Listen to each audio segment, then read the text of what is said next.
ఎవల్వయ్య యూత్ను తక్కువ అంచనా వేసింది. మా ఓళ్ళు పట్టుబడితే ఉడుం పట్టే. లోకమంతా బజ్జున్నా మా ఓళ్ళు గర్జిస్తూనే ఉంటారు. రోడ్ల మీదకి వస్తారు, నినాదాలు చేస్తారు. పోలీసులకు అదరరు, లాఠీలకు బెదరరు. ఒక్క పారి ఫిక్స్ అయితే వాళ్ళ మాట వాళ్ళే వినరు. యూత్ తలుచుకుంటే ఎట్టా ఉంటుందో తెలుసునా? యూత్ దిగితే ఎట్టా ఉంటుందో తెలుసునా? యూత్ ఉరిమితే ఎట్టా ఉంటుందో తెలుసునా?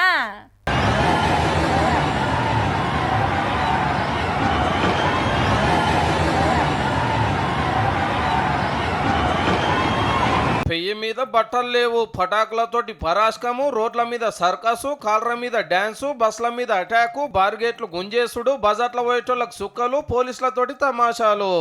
ఐపీఎల్ కప్ ను బెంగళూరు గెలిచినందుకు అర్ధమో రాత్రి మనోళ్ళ ఆనందం అలుగులు వారి సడకుల మీద దుంకులాడి ఎంత రచ్చయ్యాలనో గంత వేసేన్రు. హైదరాబాదు, కర్నూలు, వైజాగ్ ఇట్లా పెద్ద సిటీలలో తాండవం ఆడిర్రు అనుకో రాదుండ్రే.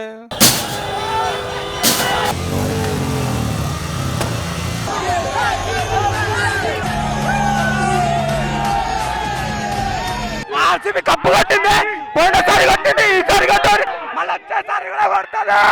నచ్చిన టీం గెలిచినప్పుడు సంబరాలు చేసుకోవాల్సిందే గాని గిట్లనా?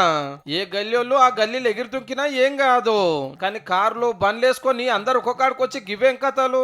మేం కప్పు కొట్టుకొస్తే మీరు బస్సుల అద్దాలు వలగొట్టురు అని చెప్పినారు మీ ఆటగాళ్ళు. ఆయితరం పూట మంచిగా పూత పోసినట్టున్నారు. ఇక రోడ్ల మీదకి వచ్చి ఎట్లా గాయ చేస్తున్నారో చూడండి. మన జంజీ పవర్ గిదేనా? దేశాన్ని మార్చే యూత్ గిల్లేనా?